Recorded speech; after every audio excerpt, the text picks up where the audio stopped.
Hello friends, कैसे हैं आप सब। चलिए शुरू करते हैं, कैसे स्टार्टअप बिजनेस शुरू करें।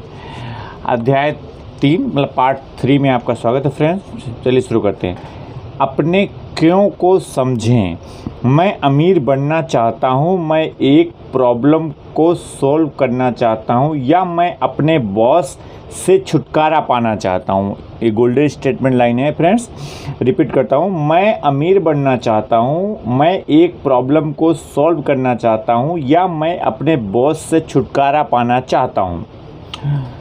अपना बिजनेस का सफ़र शुरू करने से पहले मेरी सबसे बड़ी गलती यह रही कि मैंने यह कभी नहीं सोचा कि मैं स्टार्टअप लॉन्च क्यों करना चाहता हूँ। जब ब्रुसेल्स का अपना जॉब छोड़कर मैं दिल्ली आया तो मेरे दोस्त और रिश्तेदार अक्सर मुझसे यह पूछते थे, अच्छी खासी सैलरी वाली लगी लगाई नौकरी छोड़कर तुम अपनी कंपनी क्यों शुरू करना चाहते हो। मेरा कूल कम से कम मेरे लिए जवाब होता था, मुझे कुछ नया और अलग करके दिखाना है, मैं इसे करना चाहता हूँ। कोशिश ना करने से अच्छा होगा कि मैं इसमें असफल हो जाऊँ। बहादुरी भरे शब्द, लेकिन जब मैं मुड़कर पीछे देखता हूँ तो मुझे नहीं लगता कि उस समय मैं इस बारे में पूरी तरह क्लियर था। मैंने कभी इस बारे में गहराई से नहीं सोचा कि मेरे मन में स्टार्टअप शुरू करने के लिए इतनी इच्छा क्यों थी। मैं एक स्टार्टअप से क्या पाना चाहता था, मैं किस तरह की कंपनी बनाना चाहता था। कुल मिलाकर यह एक बहुत बड़ी गलती थी। जल्दी ही सारा एडवेंचर और रोमांच खत्म हो गया। समय बीतने के लिए मुझे एहसास हुआ कि मैंने एक ऐसा बिजनेस शुरू किया था जिसमें मुझे मज़ा नहीं आ रहा था। मैं बोर हो गया था और मेरी एनर्जी ख़त्म होने लगी। आगे पढ़ने की इच्छा और उद्यमशीलता की भावना मुझे पूरी तरह गायब हो गई, क्योंकि मैंने अपने क्यों पर ध्यान नहीं दिया था। क्यों इतना इम्पोर्टेंट क्यों है। जॉन हैक एक प्रसिद्ध लेखक हैं। उन्होंने सहन शक्ति ट्रेनिंग और लंबी दूरी की दौड़ पर 14 किताबें लिखी हैं। एक मैराथन दौड़ने के बारे में वो कहते हैं, मैंने यह सीखा है कि एक मैराथन को पूरा करना सिर्फ एक शारीरिक उपलब्धि नहीं है, यह एक दिमागी कंडीशन है जो यह कहती है कि सब कुछ संभव है। गोल्डन स्टेटमेंट लाइन शुरू करता हूँ फ्रेंड्स। बिजनेस चलाना भी एक मैराथन दौड़ने के ही समान है, लंबा और दर्द भरा, जहाँ शरीर से ज़्यादा दिमाग की हालत मायने रखती हैं। जब आप बिजनेस की दौड़ में हिस्सा ले रहे हों तो आपको क्यों एक पॉजिटिव दिमाग की हालत के लिए बहुत ज़रूरी है। यह हर दिन आपको उत्साहित बनाए रखने में मदद करता है। जब आप सबसे ज़्यादा परेशानी में होंगे तब आपका क्यों आपको मैदान में टिके रहने में सबसे ज़्यादा मदद करेगा। ज़रा इसके बारे में सोचें। एक सुबह आप नींद से जागते हैं, थके हुए लेकिन काफ़ी उत्साहित। कल का दिन काफ़ी बड़ा दिन था। आपकी कंपनी ने अपना पहला प्रोडक्ट लॉन्च किया था। उसके बारे में एक पॉजिटिव लहर पैदा करने के लिए आपको एक प्रसिद्ध तकनीकी ब्लॉगर और अपने प्रोडक्ट का रिव्यू करने के लिए आमंत्रित किया। आज सुबह ब्लॉगर ने अपना रिव्यू पब्लिश किया है। इसे किसी भी एंगल से अच्छा नहीं कहा जा सकता। आपके बिजनेस के लिए यह काफ़ी नुकसानदायक साबित होगा। आप शक्ति की हालत में हैं, निराश हैं, आपको महसूस हो रहा है कि आप ठगे गए हैं। आपने अपनी टीम के साथ इस प्रोडक्ट को बनाने में महीनों तक खून पसीना एक किया था और अब वह सारी कड़ी मेहनत त्याग मिट्टी में मिल गया है। एक फाउंडर के रूप में आप इसी दुर्भाग्यपूर्ण सिचुएशन से कैसे निपटेंगे। आप मजबूती से खड़े होने और अपनी एनर्जी बनाए रखने के लिए अपने दिमाग को वापस आपने क्यों की याद दिलाएं। अपने या बिजनेस शुरू क्यों किया था। आप अपने बिजनेस से या क्या चाहते थे। क्या वह आपके लिए दोबारा खड़े होने की हिम्मत ना हारने के लिए पर्याप्त महत्वपूर्ण है? आपने क्यों को जानना आपको इस यात्रा के दौरान मुश्किल निर्णय लेने में मदद करेगा। एक और सिचुएशन के बारे में सोचिए। मान लीजिए आपके बिजनेस को बहुत बुरी तरह पैसे की ज़रूरत है और एक निवेशक इस शर्त पर इसके लिए राज़ी होता है कि आप अपने प्रोडक्ट में कई बड़े बदलाव करेंगे। अगर आप समझौता करके इस बदलाव को स्वीकार कर लेते हैं तो आप उस प्रोडक्ट के बारे में अपने विज़न को प्राप्त नहीं कर पाएंगे, लेकिन यह आपकी कंपनी को बचा लेगा। अगर आप अपनी बात पर टिके रहते हैं और बदलाव से इनकार कर देते हैं तो हो सकता है 1 महीने के अंदर आपको कंपनी पर ताला लगाना पड़े। ऐसी सिचुएशन में आप क्या करेंगे? समझौता करेंगे या अपनी बात पर अड़े रहेंगे? एक फाउंडर के रूप में आपको ऐसी एक नहीं अनेक सिचुएशन का सामना करना पड़ेगा। आपको क्यों ही वह ताकत है जो आखिरकार आपके कर्मचारियों के लिए एक उत्प्रेरक का काम करेगा और उनके काम के लिए उनके एक उद्देश्य और लक्ष्य देगा। आखिरकार जैसे जैसे आपकी कंपनी का आकार बढ़ता है, आपका पर्सनल क्यों ही वह ताकत है जो आपकी कंपनी के लिए आपके विज़न को आकार देने में आपकी मदद करेगा।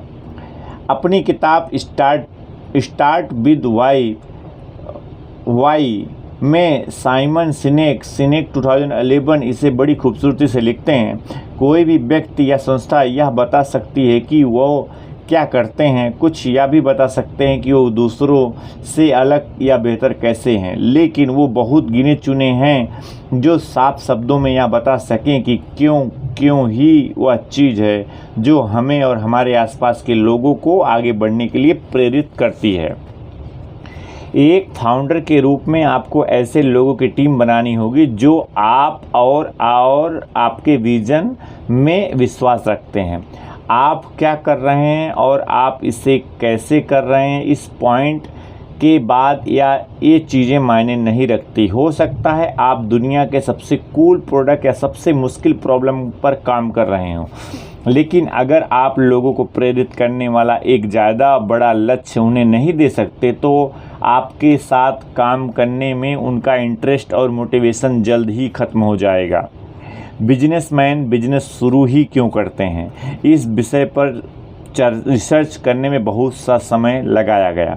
इंटरप्राइज रिसर्च सेंटर यूके ने बिजनेसमैन बनने के लिए प्रेरणा के कारणों के 7 श्रेणियों में बांटा है, जिसमें ये से पहली 4 श्रेणियाँ उससे कॉमन है। नंबर 1 अचीवमेंट, चुनौतियों और सीखना यानी अर्थपूर्ण काम और जिम्मेदारी अपने विजन को पूरा करना। नंबर 2 आज़ादी और स्वायत्तता यानी अपने खुद के टाइम और काम पर कंट्रोल होना, अपने निर्णय लेने के लिए स्वतंत्र होना, अपनी पर्सनल लाइफ और काम को जोड़ने के लिए लचीलापन होना। नंबर 3 इनकम की सिक्योरिटी और आर्थिक सफलता। नंबर 4 पहचान और स्टेटस। नंबर 5 फैमिली, परंपरा, विरासत और भूमिका। नंबर 6 संतुष्ट ना होना काम की पिछली व्यवस्था से। नंबर 7 कम्युनिटी और सोशल प्रेरणा यानी परोपकार या इस बिजनेस के द्वारा कम्युनिटी में कुछ योगदान करने की इच्छा। अपने नतीजों पर पहुंचने के लिए मैंने कई कारोबारियों से बात की, मौजूदा बिजनेसमैन और बिजनेसमैन बनने की चाहत रखने वाले दोनों से। नीचे मैं स्टार्टअप शुरू करना चाहने वाले युवा लोगों के लिए सबसे कॉमन कारणों को संक्षेप में लिख रहा हूँ। एक स्टार्टअप इन लक्ष्यों को प्राप्त करने या नहीं करने के किस प्रकार मदद कर सकता है, उस पर अपनी सलाह के साथ। नंबर 1 एक रात की बात कारण। मुझे अपने जॉब या बॉस से नफरत है, मैं जीवन में थोड़ा रोमांच चाहता हूँ वगैरह। नंबर 2 मैं एक मुश्किल या वास्तविक समस्या को हल करके अपनी छाप छोड़ना चाहता हूँ। नंबर 3 मैं ज़्यादा आज़ादी और नियंत्रण चाहता हूँ। नंबर 4 मैं पैसा और पहचान चाहता हूँ। हम इन सब को बारी बारी से समझते हैं। नंबर 1 एक रात की बात कारण। मुझे अपने जॉब या बॉस से नफरत है, मैं जीवन में थोड़ा रोमांच चाहता हूँ वगैरह। इस देश का ग्रेजुएट जब अपने 9 से 5 वाले जॉब से बोर होने लगता है तो उसे बाहर निकलने के उन्हें 3 ही रास्ते सोचते हैं, MBA, IAS, स्टार्टअप, TVF। देश भर में, चाहे वह बेंगलुरु हो, हैदराबाद, मुंबई, पुणे, दिल्ली, गुड़गांव, हर शुक्रवार की शाम को पूरे हफ्ते जी तोड़ काम करने और परेशान करने वाले मैनेजरों और परेशान कर देने वाले साथियों की चिक झेलने के बाद जब नौकरीशुदा युवा अपने यार दोस्तों के साथ बैठकर गपशप कर रहे होते हैं तो कुछ पैग लगाने के बाद उनकी बातचीत कुछ इस तरह की होती है। यार, मैं तो इस जॉब से पक गया हूँ। सच में यार, हमें कुछ करना चाहिए। हम अपनी ज़िंदगी अब यहाँ बर्बाद कर रहे हैं। मुझे अपने बॉस से नफ़रत है। पता नहीं दुनिया भर की कमियाँ साले को मुझ में ही क्यों नज़र आती हैं। बहुत हो गई गुलामी, अब तो हमें अपना कुछ शुरू करना चाहिए। तुमने कुछ सुना? शर्मा जी के बेटे की कंपनी की वैल्यू $100 मिलियन हो गई और उसने हाल ही में $10 बिलियन पे हाथ मारा है। क्या यार, लोग करोड़ों में खेल रहे हैं, हम यहाँ पड़े पड़े सड़ रहे हैं। एक बियर के लिए भी 2 बार सोचना पड़ता है। हर शुक्रवार की रात ड्रीम्स के साथ स्टार्टअप के ऐसे सैकड़ों इरादे लॉन्च किए जाते हैं। उनमें से अधिकतर सोमवार की सुबह तक हवा हो जाते हैं जब ऑफिस की रूटीन फिर से शुरू होता है। शुक्रवार की रात 2 पैक के बाद टाइप के 20-30 की उम्र के असंतुष्ट बिजनेसमैन क्या या आपको जाना पहचाना लग रहा है? अगर आपको लगता है कि आपका वर्तमान जॉब बोरिंग है तो एक स्टार्टअप के फाउंडर के दिन के रूटीन पर ज़रा एक नज़र डालिए। कंपनी के लेटेस्ट रजिस्ट्रेशन पेपर्स के लिए वकील को कॉल करना, बैंक अकाउंट खोलने के लिए बैंक को कॉल करना, अपने लीज की डीड के साइन करने के लिए स्टैम्प पेपर्स का इंतजाम करना, एक डेवलपर को काम पर रखने के लिए 10 लोगों का इंटरव्यू लेना, 5 निवेशकों का रिमाइंडर भेजना, काम पर रखे नए लोगों के लिए ट्रेनिंग सेशन का इंतजाम करना, किसी को हायर करने के लिए ऑफ़र लेटर तैयार करना, निवेशकों को भेजे जाने वाले डॉक्यूमेंट्स में बदलाव करना और उसी तरह के ना जाने कितने अंतहीन काम। इसमें वह मज़ेदार और चुनौती वाला काम कहाँ है? अगर आपकी किस्मत अच्छी हुई तो शायद दिन में कुछ घंटे या आपको करने को मिल पाए, लेकिन अधिकतर फाउंडर्स को वो सब काम करने पड़ते हैं जो उन्हें बिल्कुल पसंद नहीं, जो एक नॉर्मल जॉब में वह किसी कीमत पर करने को राज़ी नहीं होंगे। अच्छा, चौधरी ने मुझे एक फाउंडर होने के लिए अपने संघर्ष के बारे में बताया। मेरे ख्याल से सबसे बड़ा अंतर यह आया कि आप मुझे वो काम करने पड़ते हैं जिन्हें करना मुझे कतई पसंद नहीं, लेकिन कोई और ऑप्शन नहीं है, इसीलिए मुझे इन्हें करना ही होता है। उदाहरण के लिए, मुझे ऐसी भूमिकाओं के लिए सेल या हायर का काम करना पड़ता है जिन्हें मैं समझता ही नहीं। मुझे दूसरों के उन कामों की आलोचना करनी पड़ती है जिस फील्ड में मैं एक्सपर्ट ही नहीं हूँ। यह सब मेरे लिए नया है। साथ ही फाउंडर या सीईओ होने का यह अर्थ नहीं है कि आपको कोई बॉस नहीं होगा। बॉस हमेशा होते हैं। हकीकत यह है कि आप सबसे अंत में आते हैं। आपके कर्मचारी सिर्फ एक दिन में आपको छोड़कर दूसरी कंपनी में जा सकते हैं। आपके निवेशक नतीजों को देखकर आप पर चिल्ला सकते हैं। आपके ग्राहक अपने ऑफिस के बाहर आपको घंटों इंतजार करने पर मजबूर कर सकते हैं। और मज़े की बात यह है कि आपको यह सब सहन करना होता है। दोस्ताना सलाह गलत कारणों से इसे कभी न करें। अगर आप अपने जॉब या अपने बॉस से संतुष्ट नहीं है तो शायद आपको सिर्फ एक दूसरा जॉब ढूंढने की ज़रूरत है। अगर शर्मा जी के बेटे को उसके स्टार्टअप के लिए अभी एक बड़ा फंड मिला है तो शायद आपको उसे भूलकर अपने खुद के लिए कैरियर पर फोकस करने की ज़रूरत है। सिर्फ इसीलिए शुरू ना करें क्योंकि यह बहुत कूल या एक्साइटिंग लगता है। जल्दी सारा एडवेंचर धरा रह जाता है और ढेरों बोरिंग और उबाऊ काम एक फाउंडर की ज़िंदगी में रूटीन में हिस्सा बनकर रह जाते हैं। एक स्टार्टअप में फाउंडर की जगह सबसे पीछे होती है और उसे ग्राहकों, निवेशकों, यहाँ तक कि कर्मचारियों तक के सवालों के जवाब देने होते हैं।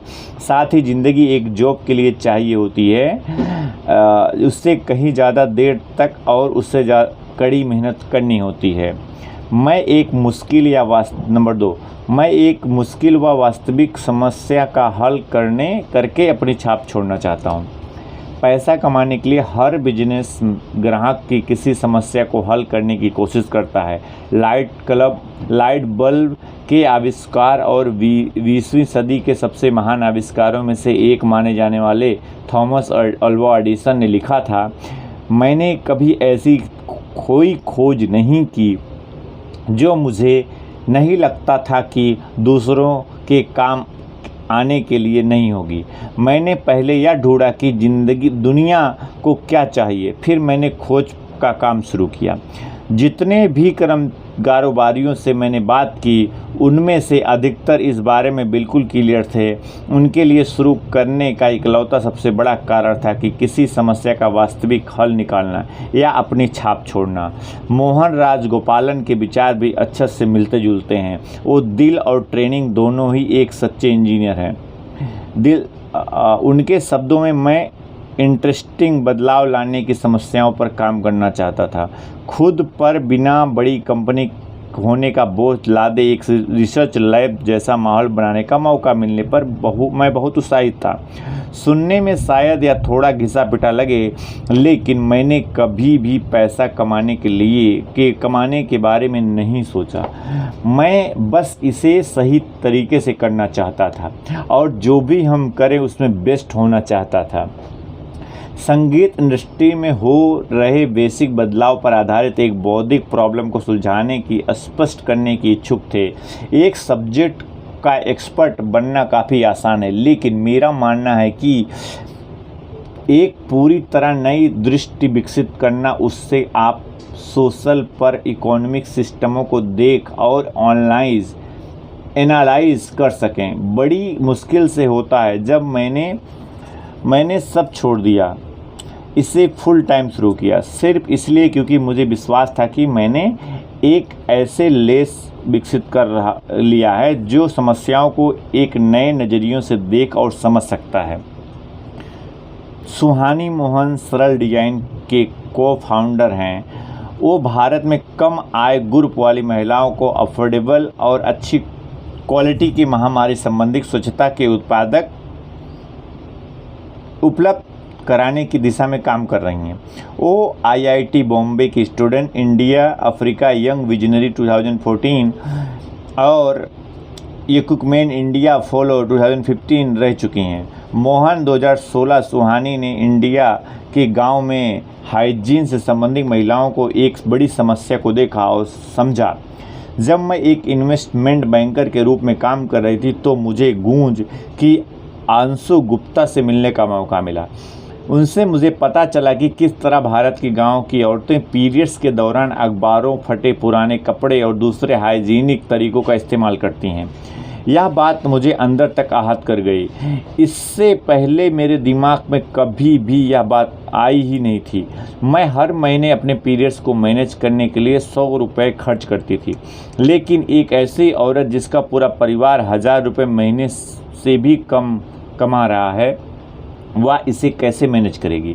तब मैंने निश्चय किया कि मुझे एक ऐसे काम के लिए जिसे मैं करना चाहती हूँ और जिसमें बदलाव आते देखना चाहती हूँ, अपनी पूरी कोशिश लगा देनी चाहिए।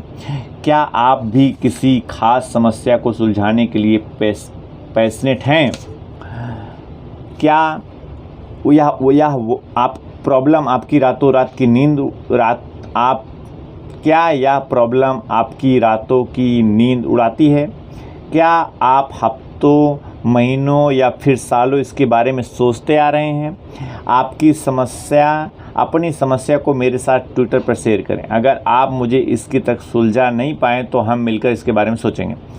दोस्ताना सलाह, अपने प्रयासों को फॉलो करें, सिर्फ पैशन को नहीं। लोग स्पोर्ट्स, फिल्मों, समाज सेवा, बिजनेस के लिए पैशनेट होते हैं, लेकिन क्या बिजनेस में आपको अपने पैशन को फॉलो करना चाहिए? अगर यह बिना प्रयासों के हैं तो बिल्कुल नहीं। व्यवसायियों के बीच मार्क क्यूबन मेरे पसंदीदा कुछ लोगों में से एक हैं। वो एक अरबपति बिजनेसमैन है। बिजनेसमैन बनने की चाह रखने वालों को उनकी सलाह से मैं भी इत्तेफाक रखता हूँ। अपने पैशन का पीछा मत करो, अपने प्रयासों का पीछा करो। किसी भी चीज़ के लिए आपका पैशन मायने नहीं रखता, उसके लिए आप जो मेहनत आप करते हैं वह मायने रखती है। अपने ब्लॉग में वो लिखते हैं, नंबर 1, जब आप किसी चीज़ पर कड़ी मेहनत करते हैं तो आप उसमें काफ़ी बेहतर हो जाते हैं। नंबर 2, जब आप कोई काम करने में बेहतर हो जाते हैं तो आपको इसे करने में ज़्यादा मज़ा आता है। नंबर 3, जब आपको किसी काम में मज़ा आता है तो इस बात की बहुत संभावना है कि आप उसके लिए और ज़्यादा पैशनेट हो जाएंगे। नंबर 4, जब आप किसी काम को करने में बेहतर और बेहतर होते जाते हैं, उसके लिए पैशनेट हो जाते हैं और ज़्यादा अच्छा करने के लिए और कड़ी मेहनत करते हैं और उसमें बेस्ट हो जाते हैं, तब अच्छी बातें होने लगती हैं। दिवाकर डिजिटल शिक्षा पर आधारित एक नॉन प्रॉफिट इंस्टीट्यूट के को फाउंडर हैं, जो बच्चों को खुद सीखने में मदद करता है, जिससे वो जीवन में चीज़ों को सही तरीके से चुन सकें। वो IIT मद्रास और IIM लखनऊ के स्टूडेंट रह चुके हैं। दिवाकर 2016 इंजीनियरिंग और MBA करने के बाद दिवाकर ने करीब 5 साल तक कॉरपोरेट की दुनिया में काम किया।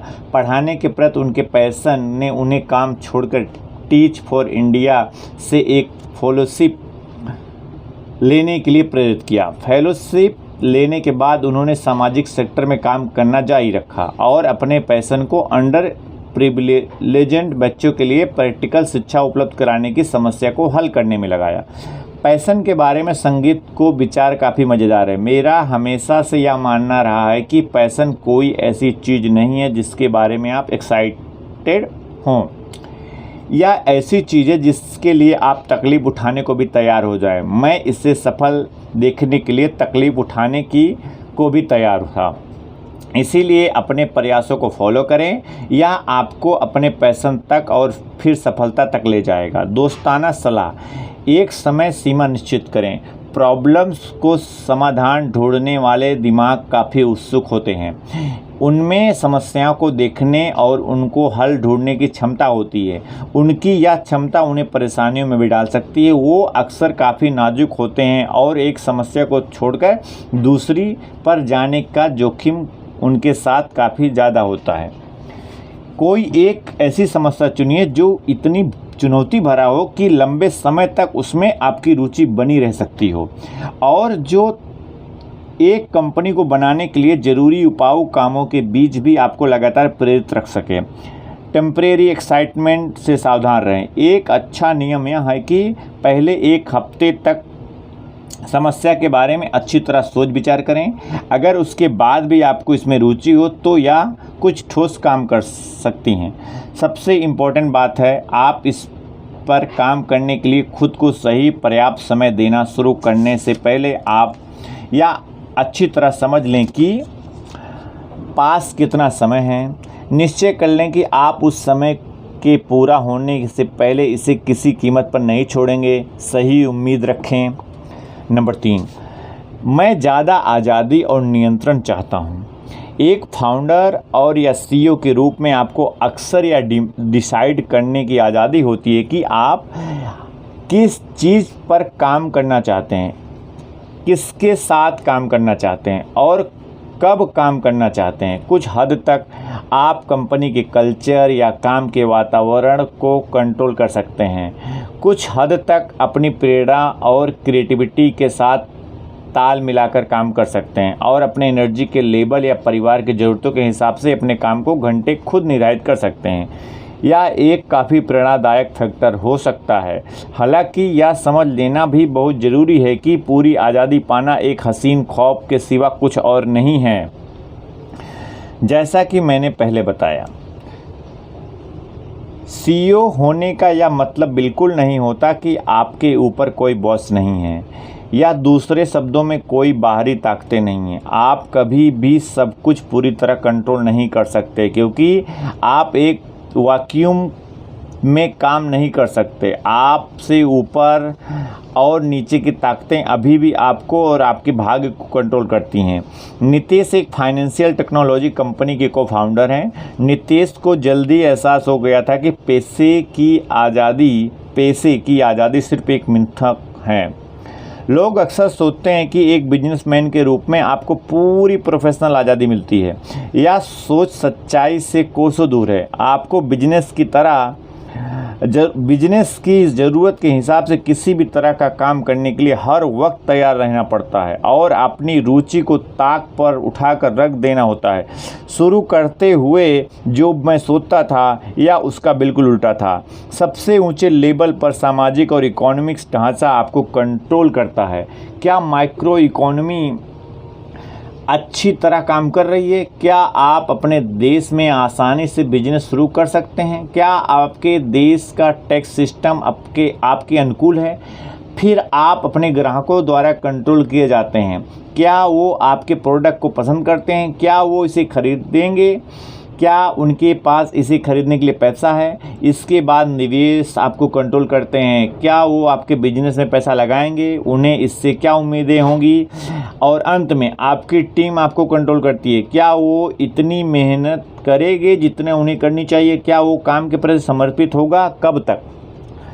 दोस्ताना सलाह अपने कोई समझौता नहीं, नियमों को परिभाषित करें। अगर आपने सब कुछ अपने कंट्रोल में रखने की इच्छा से बिजनेस शुरू किया है या करने जा रहे हैं तो खुद को प्रेरित रखने के लिए आपके पास वह कंट्रोल होना चाहिए। निश्चित करें कि लाइफ में आप अपनी सबसे इम्पोर्टेंट इच्छाएं किन्हें मानते हैं। इन इच्छाओं के लिए कोई समझौता नहीं, नियम निर्धारित कीजिए। इसके कुछ उदाहरण हैं। प्रोडक्ट की क्वालिटी से कोई समझौता नहीं, हर नए हायर के लिए वीटो, लगातार नया करने की कोशिश करना, हमेशा कस्टमर की खोज में रहना, शाम 5 से 8 तक कोई काम नहीं ताकि आप अपने परिवार के साथ समय बिता सकें, संडे सुबह और दोपहर कोई काम नहीं। कई बार आप इन नियमों को तोड़ना चाहेंगे, लेकिन अगर आप दृढ़ रहेंगे तो ही जीत पाएंगे। इससे आपको खुशी और संतुष्टि महसूस होगी और आप अपनी इस यात्रा को लंबे समय तक जारी रख पाएंगे। नंबर 4, मैं पैसा और पहचान चाहता हूँ। बिजनेस का काम पैसा बनाना है, हमें यह स्वीकार करना होगा। बहुत से लोग बिजनेस शुरू करते हैं सिर्फ इसलिए क्योंकि उन्हें लगता है कि इसमें वो मोटा पैसा कमा सकते हैं। एक नौकरी की बंधी बंधाई तनख्वाह से कई गुना ज़्यादा खुद से पूछें, क्या आप पैसा कमाने के लिए इसमें आए हैं? क्या आप हर हफ्ते अपना बैंक बैलेंस चेक करते हैं? क्या आप हर दिन, हर महीने, हर साल इसे बढ़ाते जाने की चाहत रखते हैं? क्या आप अपने पैसे को निवेश करने और इसे आगे बढ़ाने के लिए नए नए तरीके ढूंढते रहते हैं? जब आपके पास खरीदे गए शेयर एक साल में 50% से भी ज़्यादा ऊपर चले जाते हैं तो आपकी बाजें खिल जाती हैं और किसी इन्वेस्टमेंट में नुकसान हो जाने पर क्या आपकी नींद उड़ जाती है? क्या आपको वो सब चीज़ें पसंद है जो पैसे से खरीदी जा सकती हैं? समुद्र के सामने एक अपार्टमेंट, लग्जरी कार, विदेश की यात्रा, महंगा फर्नीचर। आप अपने काम की क्वालिटी की कोई परवाह नहीं करते जब तक इससे आपको पैसा मिल रहा है। क्या आप एक स्टूपिड सी ऐप बनाकर खुश हैं अगर आपको या आपके लिए पैसा कमा सकती है? दोस्ताना सलाह, अगर आप पैसे के पीछे भाग रहे हैं तो वहाँ जाएं जहाँ यह है। पैसे की इच्छा रखना कोई बुरी बात नहीं, थोड़ा लालची होना अच्छा है। अगर आप पैसा कमाना चाहते हैं तो अपने मन में इसके लिए पूरी तरह क्लियर रहें। हल करने के लिए किसी बढ़िया कूल समस्या को ढूंढने में खुद को कंफ्यूज ना करें।